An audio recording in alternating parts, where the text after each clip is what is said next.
ডাঙৰীয়া, ভগীৰথ ওজা ডাঙৰীয়া, বিশ্বজিৎ কলিতা ডাঙৰীয়া, নিৰ্মল্য পাল ডাঙৰীয়াকে আদি কৰি মঞ্চত উপবিষ্ট বিশিষ্ট ব্যক্তিসকল, আই মাতৃসকল আৰু যুৱক যুৱতী বন্ধু বান্ধৱীসকল সবাইকে আমাৰ নমস্কাৰ। আজি আমি অলপ আগত আৰু হাতী মানে পদুম কিয় আমাৰ অসমত 14খন লোকসভাৰ আসন আছে।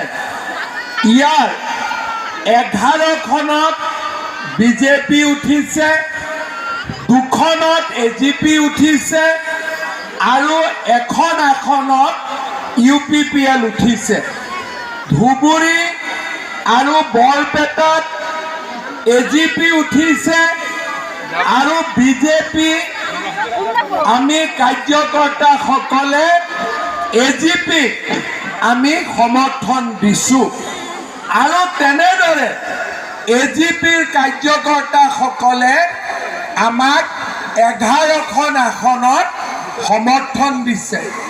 সেইকাৰণে ধুবুৰী বিজেপি প্ৰেমী ৰাইজক মই অনুৰোধ কৰিম যে যেনেকৈ এজিপিয়ে আমাক গুৱাহাটী, মঙলদৈ, যোৰহাট, ডিব্ৰুগড়, লখিমপুৰ, তেজপুৰত সমৰ্থন দিছে, আমিও যাতে ধুবুৰীত সকলোৱে হাতীৰ ছবিত ভোট দি জাভেদ ইছলামক যাতে আমি জিকাম। জিকাম নে নিজিকাম?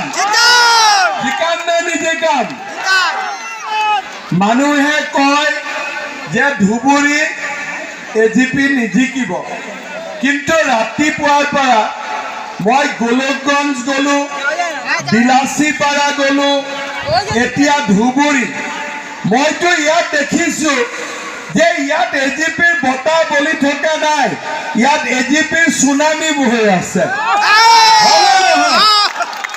আৰু এইবাৰতো এজিপি জিকিবই 100% কনফাৰ্ম, হয়নে? ইয়াতে আজমল আৰু ৰকিবুলে নাটক কৰি আছে।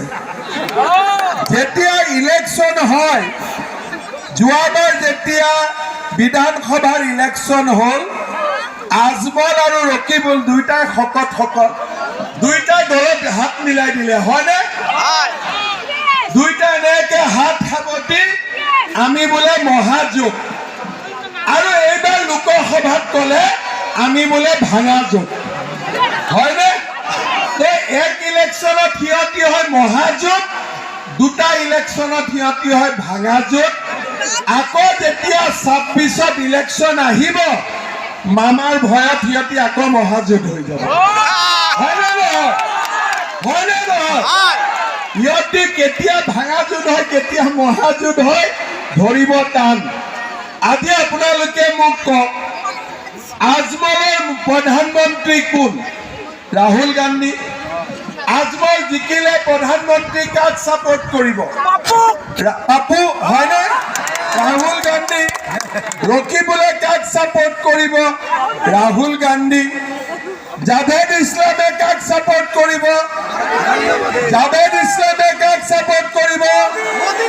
জাভেদ ইছলামে কাক ছাপোৰ্ট কৰিব? জাভেদ ইছলামে ছাপোৰ্ট কৰিব মোদী, আজমল আৰু ৰকিবুলে ছাপোৰ্ট কৰিব কি ক'লে আৰু এবাৰ? পাপু, হয়নে? চব পাপু মাপু যি আছে সেইফালে থাকি গ'ল আৰু মোদী এইফালে থাকি গ'ল, হয়নে?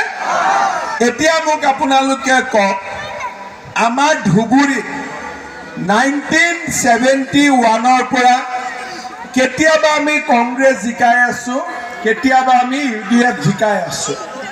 15 বছৰ আজ বেপাৰীয়ে ক'লে 6 লিটাৰমান ডেইলি দিব। তই এই মতা গৰুটো লৈ আহিলে, মতা গৰুক দানা খুৱাইহে খুৱাই গাখীৰে নোলায়।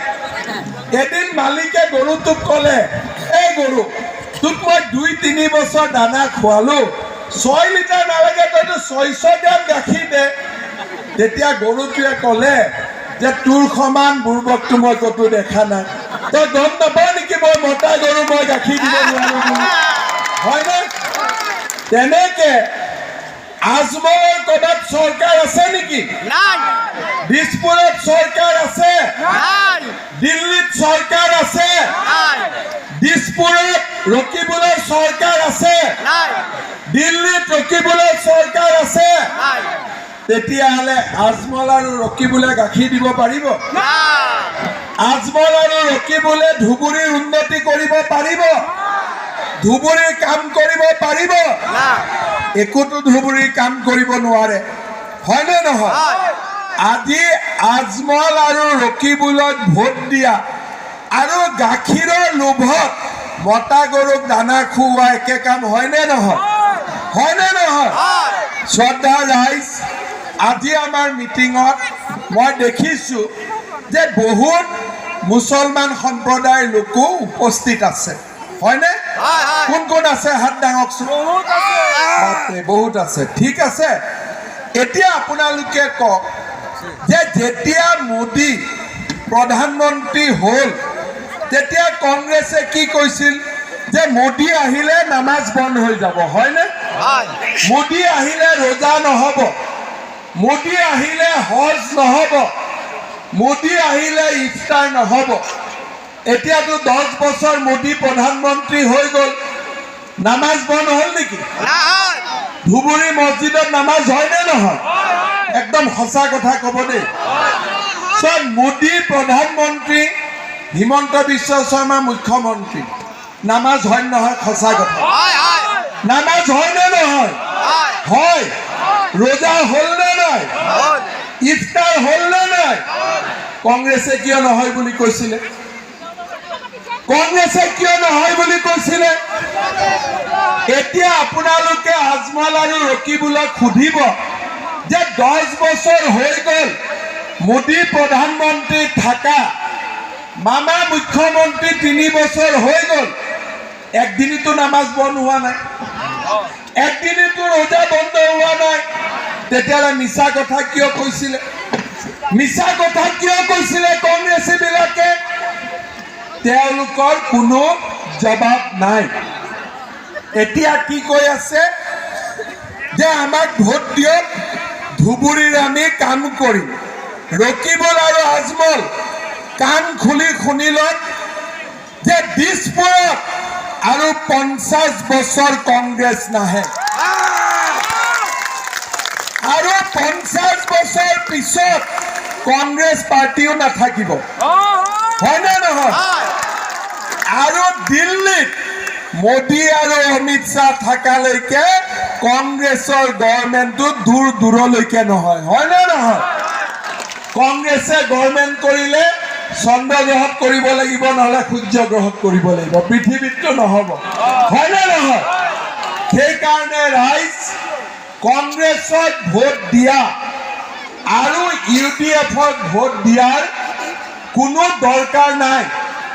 অসমত বিজেপি আছে, AGP আছে, আমি লগ লাগি সকলোৰে উন্নতিৰ কাৰণে কাম কৰি আজি ধুবুৰী এখন আমাৰ প্ৰাচীন চহৰ, ধুবুৰীৰ এটা কালচাৰ আছে, সভ্যতা আছে, সংস্কৃতি আছে।